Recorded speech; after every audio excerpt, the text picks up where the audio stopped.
आप एक बात बताओ, हम तो कोई संत वंत नहीं है, और ये आश्रम यहाँ बन गया, भावना परमार्थ की है।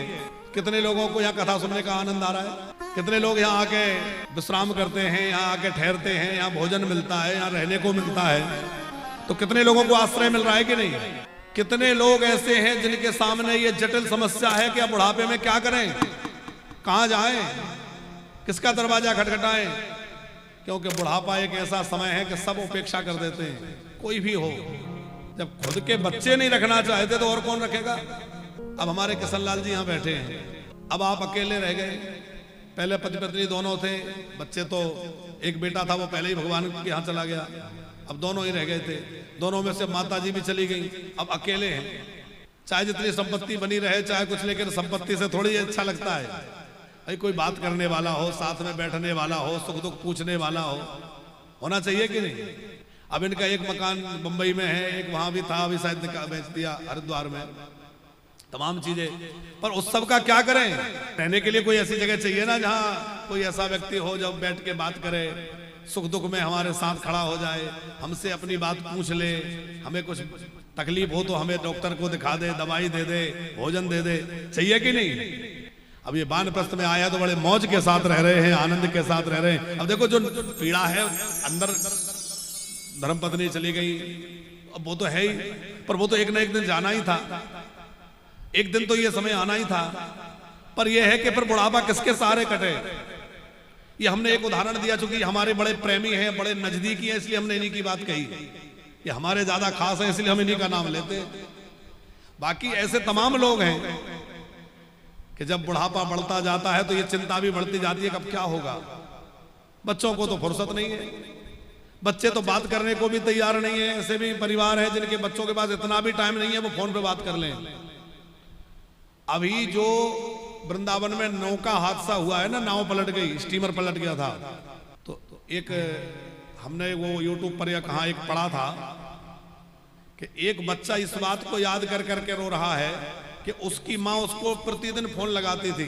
जो इस हादसे में मरी है उस माँ की बात कर रहे हैं, अभी नौका पलटी है ना वृंदावन में, उस हादसे में एक माँ मरी है पंजाब की, उनका बेटा पुणे में जॉब करता है। वो माँ डेली फोन लगाती थी और बच्चा व्यस्त होने के कारण फोन नहीं उठा पाता था, तो वो ऑडियो मैसेज छोड़ देती थी, वीडियो मैसेज छोड़ देती थी, और उसमें बोलती थी बेटा जब समय मिले तो मुझे कॉल कर लेना, तुम कैसे हो, भोजन किया, वो अपनी जो भी बातें हो ऑडियो वीडियो मैसेज छोड़ देती थी।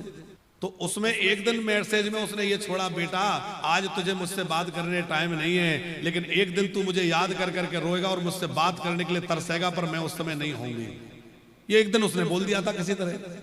अब वो बात वायरल हो रही है कि वो बच्चा उसी बात को याद कर करके रो रहा है कि माँ कहती थी जब मैं नहीं होंगी तो तू बात करने के लिए तरसेगा, और आज वही दिन आ गया कि बच्चा तरस रहा है कि मेरी माँ से मैं बात कर लेता, पर माँ तो चली गई।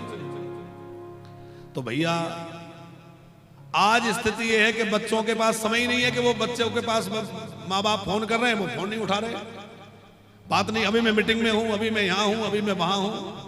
अब वो बेचारे माँ बाप क्या करें, पर उनका तो मन नहीं मानता ना, उनका तो मन बेटा कैसा होगा, खाया होगा कि नहीं खाया होगा, कहाँ होगा, पोता कैसा। ऐसे भी लोग हैं, एक वो आगरा से हमारी माता जी आती हैं, वो कहती हैं कि बहू जो है बेटे को लेकर तो चली गई, अलग रहते हैं कहीं दूसरे शहर में, तो बेटे से बात नहीं करने देती, सो तो ठीक, बहू बात ना करे ठीक है, बेटे से बात नहीं करने देती।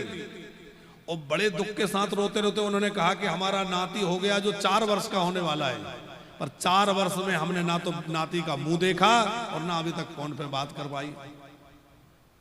अब हमारा इतना मन होता है कि एक बार उस नाती को देख लेते, कैसा है।